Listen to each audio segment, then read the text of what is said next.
Nous partons au Mexique, à Playa del Carmen, à la rencontre d'Isor Ellié. Animée par la psychologie humaine, elle vogue entre le digital et le nomadisme.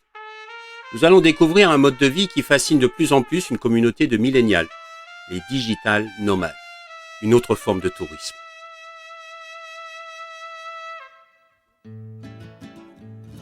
Bonjour et bienvenue sur Expérientiel, le podcast du tourisme positif. Et si nous repensions notre rapport au tourisme?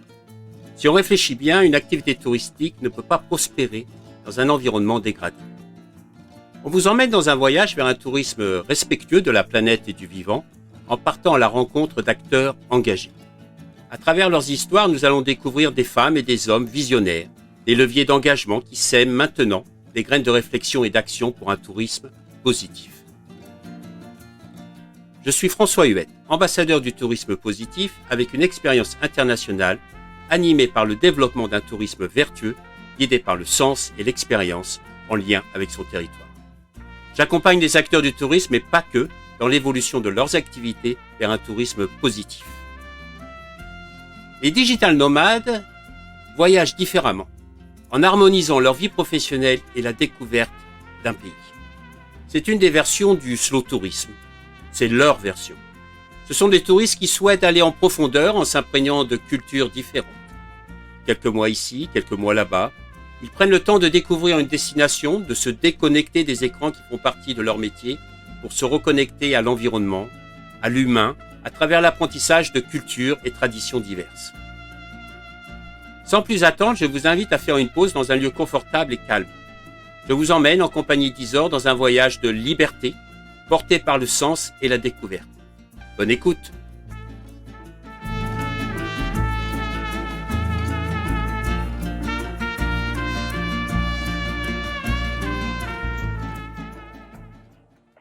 Bonjour Isor, merci d'avoir accepté l'invitation au podcast Expérientiel, le podcast du tourisme positif. Tu vois, on a changé de nom au lieu du tourisme de demain.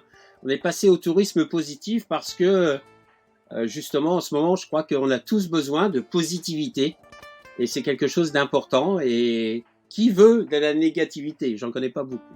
En tout cas, merci. Est-ce que tu peux nous dire qui tu es et où tu es?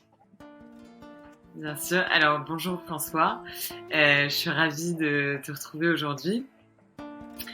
Et je suis ravie de ton invitation sur ce podcast. Donc, qui je suis? Je m'appelle donc Isor, j'ai 28 ans. Je suis freelance depuis 2 ans et demi. Et je suis en ce moment à Playa del Carmen, au Mexique. Waouh! Et comment ça se passe là-bas? Eh ben écoute, tout va bien. Il n'y a pas de pandémie ici. Enfin, elle existe et je pense que les chiffres sont un petit peu pas truqués, mais si tu veux faire des tests ici, c'est beaucoup plus cher qu'en France. Les gens ont beaucoup moins d'argent, donc forcément très peu de gens font des tests, alors qu'en France j'ai l'impression que les gens se bousculent pour faire des tests. Donc finalement les chiffres sont assez faussés, donc je pense qu'il y a beaucoup de cas. Mais voilà, il y a rien en fait qui est différent de la vie avant Covid ici, donc c'est assez impressionnant. Enfin, je suis vraiment dans une bulle que très peu de gens ont la chance de vivre aujourd'hui, c'est-à-dire que les restaurants sont ouverts, les bars sont ouverts, même les boîtes de nuit, enfin tout en fait. Le masque, c'est vraiment uniquement dans les magasins. Donc voilà, c'est plutôt agréable et c'est d'ailleurs pour ça que j'ai choisi de venir ici parce que voilà toute la partie un peu anxiogène et bien que les gens peuvent vivre en France, et bien ici je ne la ressens pas du tout et voilà, donc c'est super agréable pour travailler, on est libre en fait. Donc, tu disais que tu étais un freelancer, mais tu m'as dit que tu étais plus que ça. Tu étais une digital nomade. Tu peux nous expliquer ce que c'est une digital nomade? Bien sûr. Alors, je le dis pas en me présentant parce que c'est pas un métier, mais digital nomade, c'est que en fait, j'ai besoin uniquement de mon ordinateur et d'une connexion Wi-Fi pour travailler. Donc je peux travailler d'absolument partout dans le monde à partir du moment où la connexion Wi-Fi est bonne. Donc voilà, ça veut pas dire partout. Par exemple, à Cuba ou aux Philippines, il y a des endroits à éviter parce que c'est juste impossible de travailler sereinement. Mais sinon, en fait, je n'ai plus de lieu de vie fixe. C'est-à-dire que j'ai rendu mon appartement parisien et donc je vis là où j'ai envie d'aller. Et en ce moment, c'est vrai que je vis là où je peux fuir le Covid. Donc, avant le Mexique, tu as vécu où ? Alors, avant le Mexique, j'ai vécu à Lisbonne. Et il faut savoir aussi que concernant le monde du digital nomadisme, eh bien, il y a vraiment toute une communauté qui s'est créée autour de ce concept, qui est très forte et qui va vraiment augmenter dans les années à venir, parce que c'est quelque chose qui attire beaucoup c'est un mode de vie qui fascine et qui attire beaucoup, en particulier ma tranche d'âge, c'est-à-dire les 25-35, mais également les gens plus jeunes et les gens plus âgés, qui se rendent compte qu'en fait aujourd'hui, ce mode de vie qui reste encore alternatif est possible et qu'on peut avoir une qualité de vie bien supérieure à la vie sédentaire. Oui, parce que quand on préparait l'émission, justement, tu me disais que le mode de vie est une version hybride. C'est-à-dire que d'un côté, la journée, il y a le côté professionnel, mais en dehors du côté professionnel, il y a il y a une approche un peu touristique, où vous faites des activités, vous découvrez un pays, une culture, etc. Et c'est pour ça que j'ai trouvé que c'était intéressant que tu viennes partager ton expérience, parce que je me suis dit, est-ce que c'est pas une autre forme de tourisme ? Alors complètement, je te rejoins complètement là-dessus, c'est que pour moi c'est vraiment la cible qui doit intéresser l'industrie du tourisme, parce que c'est des gens qui ont quand même de l'argent, faut le dire, parce que quand on est en freelance, comme on prend plus de risques, on est beaucoup mieux payé que quand on est en CDI la plupart du temps, attention. C'est pas une généralité, mais en général, quand on voit les grilles de salaire, certes, en tant que freelance ou qu'entrepreneur, on va avoir moins cette sécurité. Il peut y avoir des mois plus difficiles et des mois où d'un coup, en fait, on va gagner beaucoup plus. Donc après, c'est à nous de réguler en fait ce qu'on va gagner. Pour qu'il n'y ait pas des mois où vraiment on soit à la rue et des mois où on dépense énormément. Et en fait, si on arrive à se projeter sur le long terme, et au moins à l'année, et c'est ce que font la plupart des digital nomades, on arrive à équilibrer notre vie pour se payer à peu près pareil tous les mois et ainsi ne pas avoir de stress monétaire. Mais du coup, voilà, comme on choisit également très souvent, les digital nomades vont faire le choix d'aller vivre dans des pays où le coût de la vie est inférieur à l'Europe, notamment à la France. Forcément, le pouvoir d'achat, il augmente. Et donc, comme on travaille la semaine, le week-end, on a envie de profiter. On sait qu'on n'est pas là longtemps. Donc, c'est pas du tout, en fait, on change complètement notre perception du temps. Parce que là, je suis au Mexique depuis le mois de janvier. Je sais que je suis pas là éternellement. Donc, je sais qu'il faut que j'en profite. J'ai beaucoup plus, en fait, cette notion de l'instant présent que quand on est en France et on se dit, ce week-end, je vais regarder Netflix parce que je travaille pas. Non, ici, on sait qu'on est là pour profiter aussi et que sinon, ça sert à rien, en fait, d'avoir payé un billet d'avion pour aller à l'autre bout du monde si c'est uniquement pour être derrière son ordinateur.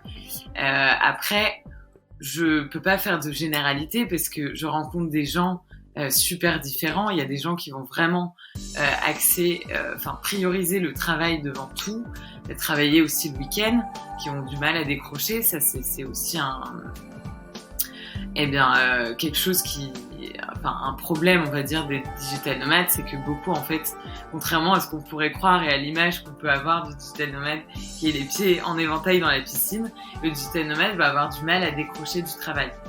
Mais je rencontre aussi pas mal de personnes qui ont vraiment fait le choix de se dire, moi je bosse 5 heures par jour, à fond, mais par contre après je profite du reste de ma journée et je veux au maximum me dire que je suis venue ici pour en profiter et pas pour faire que travailler.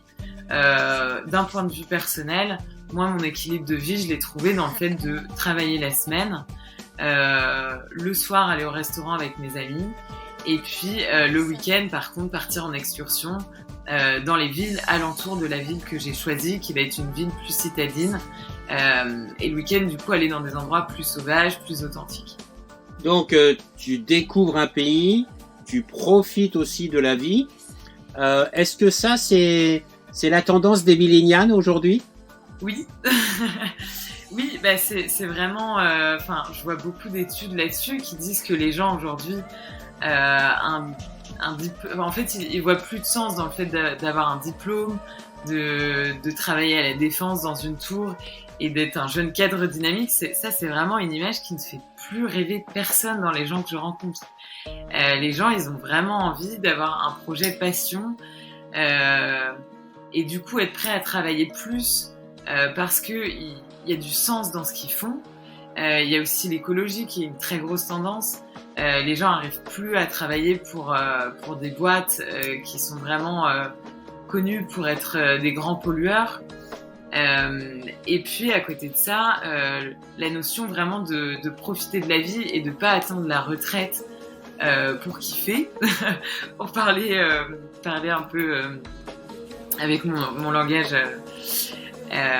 Voilà, commun, eh bien, ça va être vraiment le plus important dans ma vie, c'est l'équilibre vie pro, vie perso, quitte à gagner moins d'argent, tant que ce que je fais a du sens et il y a aussi cette notion de découverte qui reste très forte. Donc, pour tes auditeurs qui feraient partie de l'univers de l'industrie du tourisme, non, le tourisme n'est pas mort, au contraire, les gens n'ont qu'une envie, c'est voyager. Mais la vraie tendance qui arrive, donc c'est évidemment le digital nomadisme, le fait de travailler en voyageant et de ne plus en fait se dire j'attends de prendre des vacances pour voyager, et aussi le slow travel. Le slow travel, c'est une notion tendance, mais tendance pareil long terme, qui est inévitable. C'est le fait en fait de déjà moins prendre l'avion, de voyager dans des en fait, que l'éthique soit prise en compte dans le voyage, c'est-à-dire qu'on va choisir son hôtel en fonction de où il est placé, de est-ce qu'il va polluer les coraux. Enfin voilà, il y a plein de choses qui peuvent rentrer en compte. De est-ce qu'il y a une partie bien-être dans ce que propose par exemple l'hôtel ou même le coworking ou le co-living. Est-ce qu'ils vont proposer des cours de yoga?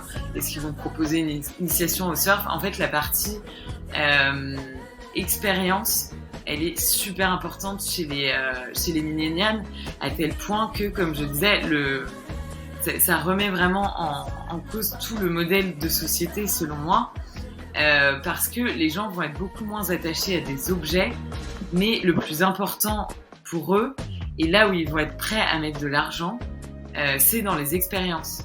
Donc ça, le tourisme, là-dessus, s'il a compris ça, il a compris que les gens, ce qu'ils cherchaient, c'était pas juste passer une nuit dans un hôtel, c'était qu'on leur offre une expérience de vie.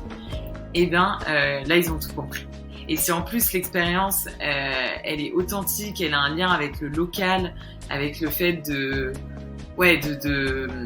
enfin, il y a vraiment un lien avec les populations locales, et ben ça va encore augmenter en fait l'attrait que peuvent avoir les millénials et les digital nomades, parce qu'il y a cette notion aussi d'éthique qui est super forte et qui va augmenter de plus en plus dans les années à venir.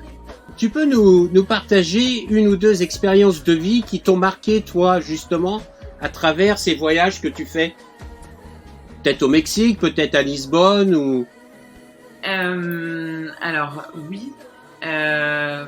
Déjà, en fait, le fait de voyager lentement, comme je disais, le slow travel, c'est pas je voyage 10 jours et j'essaie de voir le plus de choses possibles touristiques, mais c'est vraiment j'habite dans un endroit et ça pour moi c'est la meilleure expérience de vie en fait, de se dire j'habite dans cet endroit, je sais que c'est du court terme, mais j'ai quand même envie vraiment de me sentir habitante dans ce lieu de vie.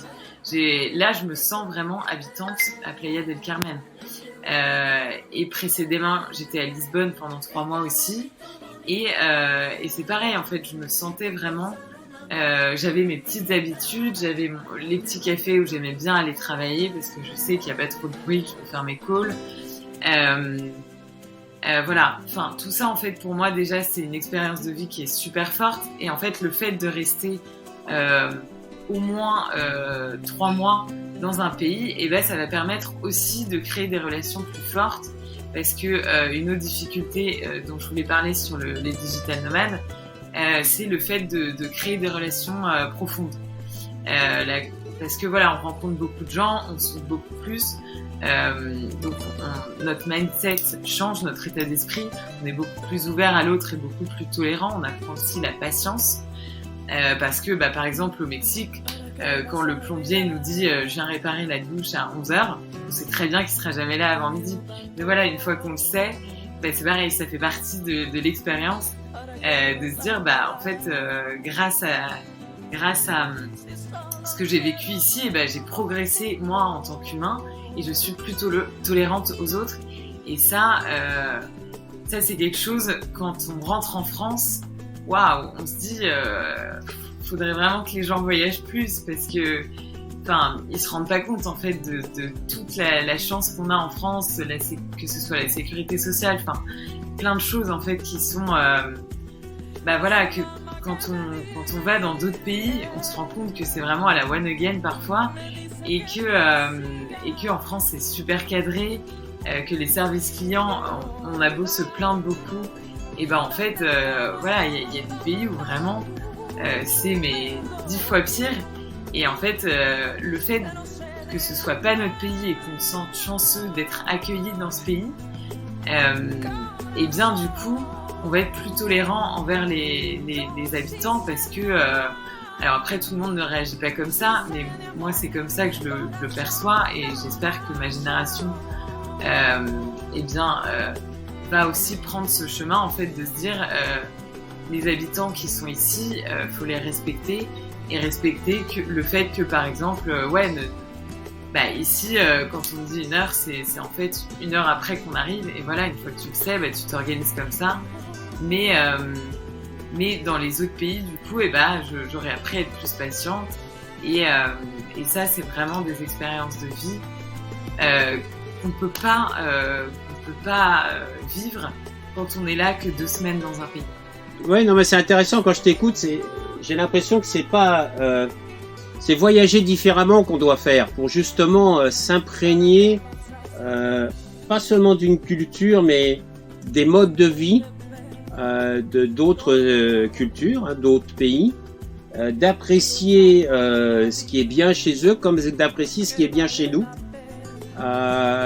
C'est assez intéressant. Moi qui ai vécu dans plusieurs pays aussi, je reconnais qu'il y a en France on est râleur, on aime bien râler, on n'est jamais content, etc. Mais c'est vrai qu'on a une chance incroyable, surtout dans le climat actuel avec le Covid. Même si on peut critiquer autant qu'on veut, etc. On a quand même il y a quand même une structure sécurisante, et que dans d'autres pays il n'y a pas. Et ça c'est important, et j'aime bien l'idée de justement quand on vit dans des pays comme le Mexique, moi j'ai vécu en Thaïlande, aux Maldives ou quoi que ce soit, on se rend compte quand même la chance qu'on a d'un côté, et puis aussi qu'il y a des choses très sympathiques qui se passent chez les autres. J'aime bien cette notion d'empathie et de relation à l'autre, je crois que c'est important. Tu as parlé tout à l'heure d'écologie. Pour les millénials, que c'était quelque chose d'important. Tu veux nous en dire plus? Par exemple, ça veut dire quoi exactement? Pas que le slow tourisme et prendre moins souvent l'avion, ça veut dire quoi d'autre? Ça veut dire tout simplement que cette notion en fait est super importante et vraiment à valoriser en fait. En fait, c'est toujours pareil, c'est plus un mindset, c'est-à-dire qu'aujourd'hui, je pense que les gens, je reviens toujours au fait de vivre des expériences, que par exemple la randonnée, il y a une époque, pour moi c'était un truc complètement ringard, et la randonnée c'était vraiment la dernière chose que j'avais envie de faire. Moi ce que j'avais envie de faire c'était du jet ski, c'était des trucs bien bling bling. Et aujourd'hui, pas du tout, parce que aujourd'hui, je me rends compte de tous les bienfaits. Et plus fort que l'écologie, je dirais l'écologie et le bien-être, c'est vraiment les deux mots-clés des tendances qui sont juste inévitables si on veut réussir dans le milieu du tourisme. En fait, là où on va trouver son équilibre de vie quand on est digital nomade, ça va être en même temps la possibilité justement de faire des excursions dans la nature.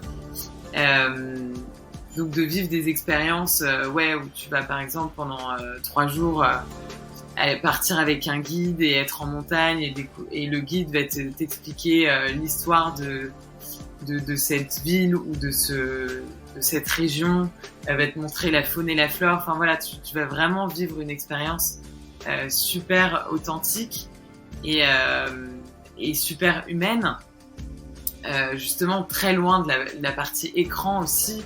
Il y a aussi ça en fait, c'est que on est tellement, encore plus les digital nomades, on passe notre vie devant nos écrans, et c'est vrai que du coup quand on est en week-end, on a envie de couper et de vivre l'opposé de ça en fait, de vivre quelque chose de super humain et super proche de la nature. Et à l'inverse, par contre, quand je travaille, là j'ai vraiment envie d'un truc super citadin. Moi j'ai vécu quand même 10 ans à Paris. Et donc, j'ai envie d'avoir mes petits cafés où il y a une bonne wifi, où je peux manger français. Et c'est hyper bizarre à dire, mais je suis hyper heureuse que ici, j'ai 3 boulangeries françaises à Playa del Carmen. Et si je veux manger un croissant, je peux, quoi. Et ça, c'est génial aussi. Et ça, j'ai aucun problème à dire aussi que oui, la culture française, j'en suis super fière.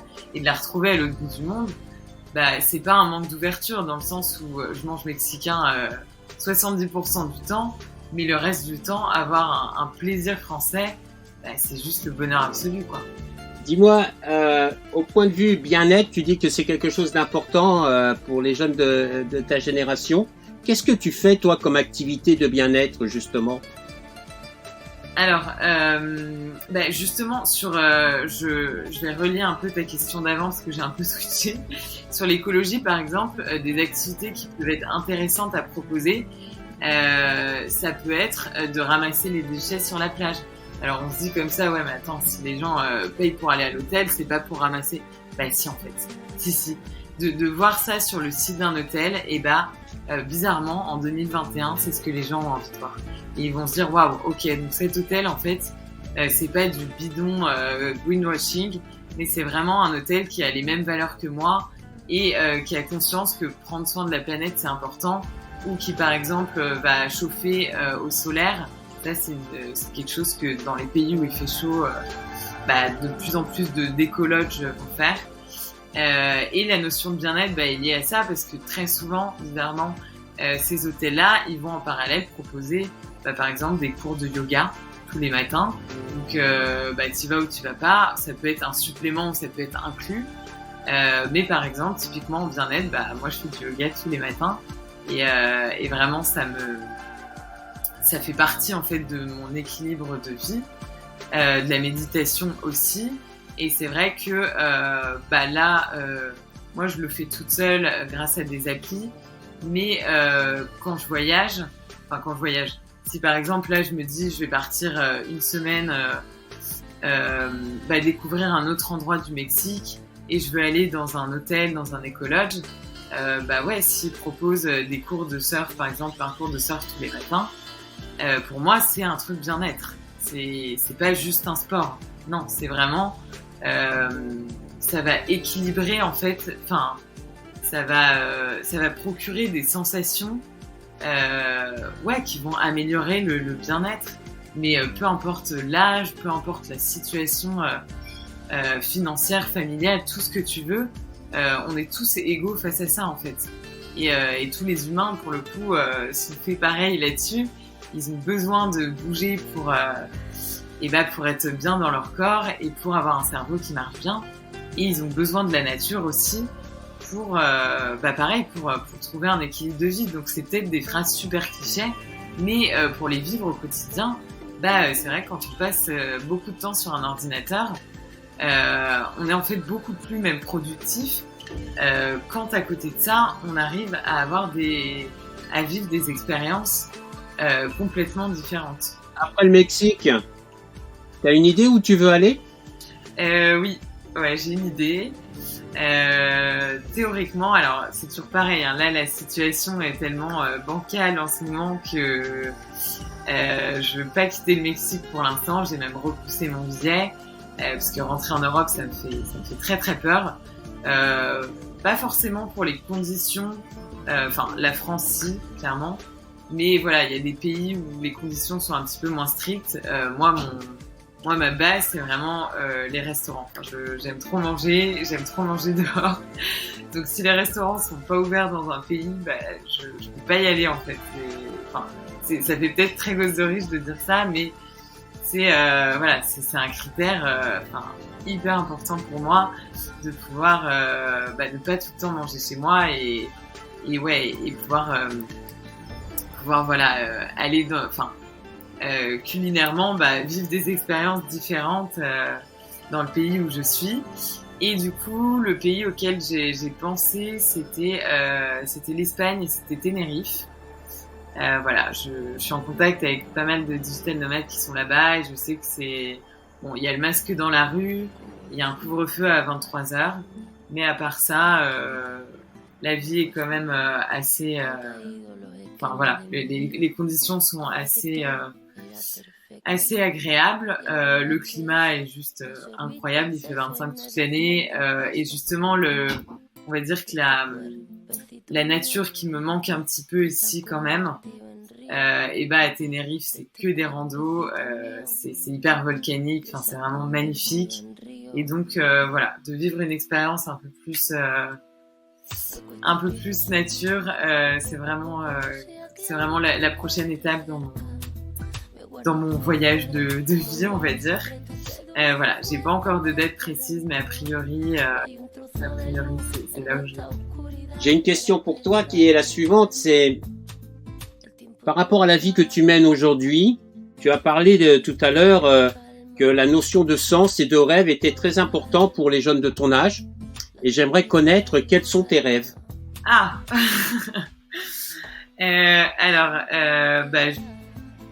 écoute, aujourd'hui, pour moi, je suis vraiment à l'endroit où je veux être. Je fais le métier que je veux. Donc c'est juste, on va dire, continuer à m'écouter avant d'écouter ce que la société m'impose. Voilà, c'est vraiment et ça peut paraître super égoïste de dire ça, mais non, parce que à côté de ça, je fais très attention aux gens avec qui je vis. Je me sens pas du tout dans ma bulle solitaire. Mais voilà, c'est continuer à diffuser en fait cette idée justement de changement de société qui est quand même pour moi hyper puissante. C'est pas pour moi le digital nomadisme, c'est vraiment pas une mode, c'est vraiment un bouleversement de la société qui va changer.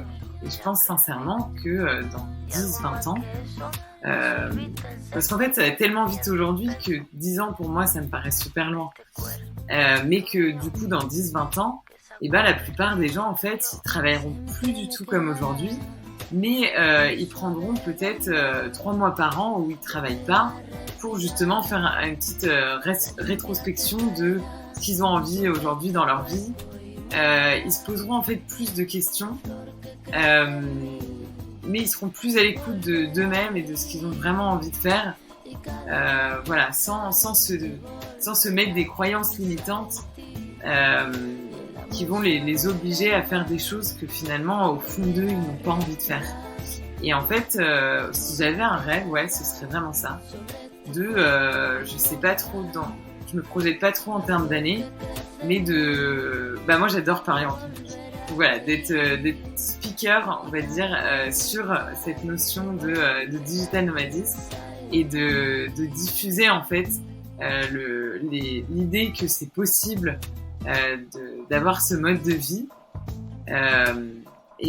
C'est peut-être ça mon rêve dans les prochaines années, de réussir à aider les gens à se libérer un petit peu de ce schéma classique. Merci beaucoup Isor. pour ce partage. Ça m'a fait vraiment très plaisir. Je te remercie de m'avoir contacté pour justement faire cet entretien et donner cette perspective des digital nomades, mais aussi des millénials. Je pense que c'est important aussi de prendre ça en compte dans le podcast expérientiel parce qu'on essaye d'avoir une vue à 360 degrés et il n'y a pas une vérité, mais il y en a plusieurs. Donc, merci beaucoup pour ce partage. Ça a été un moment très enrichissant pour moi. Je te souhaite une bonne continuation au Mexique. Profite bien des restaurants parce qu'en France, c'est vrai, en ce moment, c'est très dur. Et je crois que dès qu'ils vont réouvrir, ils vont être pleins à craquer. Ceux qui auront pu rester, qui auront pu continuer leur activité. Parce que c'est vrai que chez les Français, c'est un manque énorme de pouvoir aller au restaurant et boire un verre entre amis, etc. Je comprends. Merci à toi aussi, François. Ça a été un grand plaisir de parler de ce sujet. Et en tout cas, voilà, pour ce qui est de ton audience, sachez que vraiment, les idées que j'ai essayé un petit peu de diffuser aujourd'hui, je suis vraiment pas la seule à partager ces idées. C'est vraiment une tendance de fond. Et voilà, après, c'était ma vision, mais elle va... Voilà. C'est une tendance de fond. Merci beaucoup, au revoir. Au revoir François, merci à toi.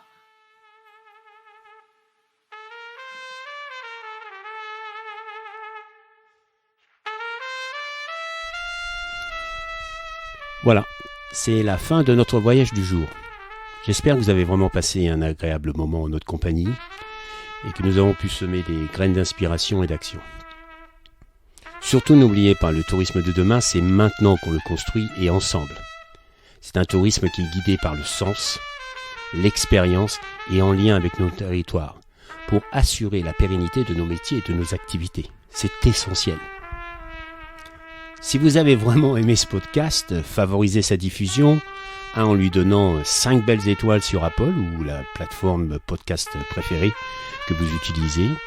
Et puis, surtout, et ça c'est le plus important, n'hésitez pas à partager dans votre réseau. Essaimer la connaissance, essaimer le partage d'expérience.